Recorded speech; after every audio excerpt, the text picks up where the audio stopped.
গঙ্গারামপুর বড় বাজারে পাশাপাশি দুই দোকানের ব্যবসায়ীদের হাতাহাতির ঘটনায় থানায় লিখিত অভিযোগ দায়ের করা হলো।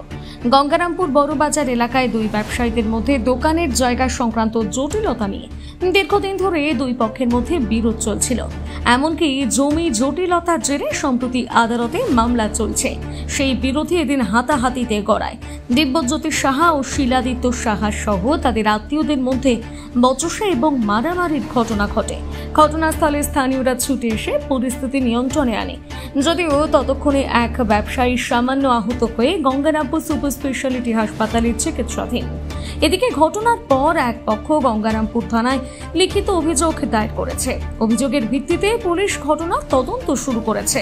এ বিষয়ে আহত হাসপাতালে চিকিৎসাধীন ব্যবসায়ী দিব্যজ্যোতি সাহা জানান, রেকর্ড থেকে আমরা ওই যে জায়গার যে মেন মালিক সুরেশচন্দ্র সাহার ছেলে সেন্টু সাহা কেস করছে শিলাদিত্য সাহার নামে।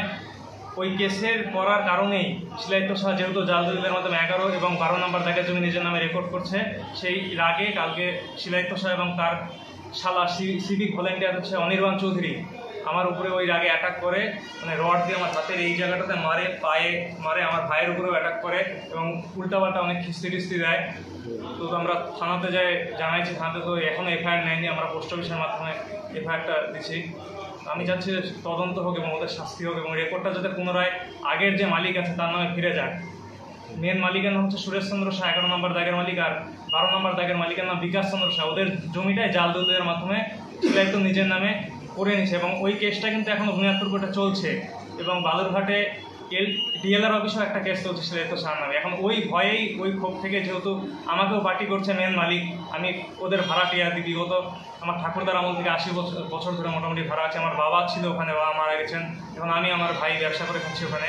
তো ওরা জাল দলিলের মাধ্যমে রেকর্ড করে, ওদের ইচ্ছা যে আমাকে ওখান থেকে উচ্ছেদ করবে, জাল দলিলের মাধ্যমে রেকর্ড করে। তো আমাদের সমস্ত কাগজপত্র কেটে এমনকি রেজিস্ট্রিও সে আরটিআই করছে, সেই আরটিআই রিপোর্ট আমার কাছে আছে। সেই রিপোর্টে পরিষ্কারভাবে লেখা আছে যেটা জাল দলিলের মাধ্যমে শিলাদিত্য রেকর্ড করছে।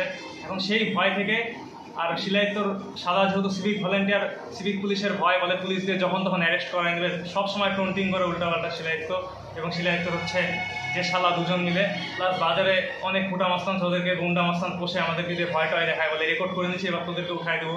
পিছনের কিছু জায়গা দখলও করে, তবুও আমি কিছু বলিনি। পরে এখন কেস চলছে, দেখছে যেহেতু কেসে পারছি না, কাগজপত্র সব ফলস, ওই কারণে রাগের বশবর্তী আমার উপরে এইভাবে অ্যাটাক করছে। এ বিষয়ে অপর ব্যবসায়ী শিলাদিত্য সাহা বলেন, এটা গোটাটাই সাজানো ঘটনা। হ্যাঁ, অবৈধ ব্যাপার এগুলো।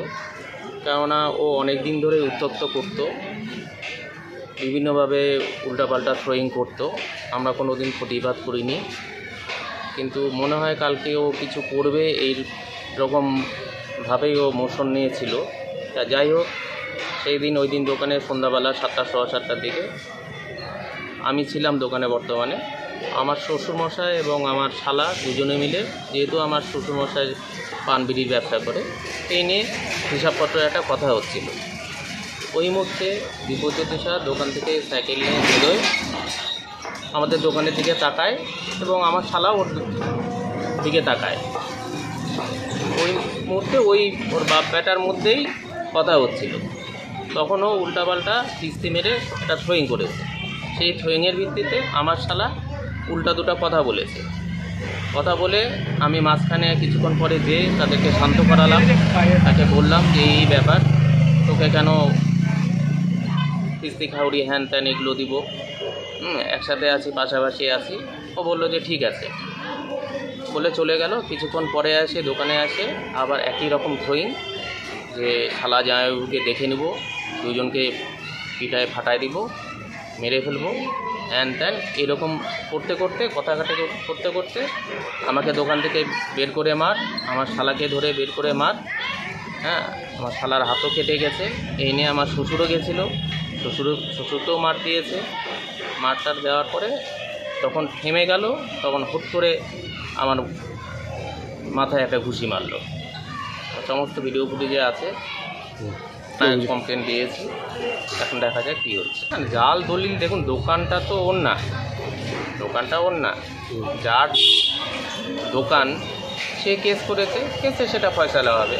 ওর এখানে কোনো ব্যাপার নেই তো যে ওর দোকানে আমি জাল দলিল করেছি কি করেছি, সেটা সময় আসতে পরে কোর্টে প্রমাণ হবে। গঙ্গারামপুর থেকে বিশেষ প্রতিবেদন নিউজ টুডে।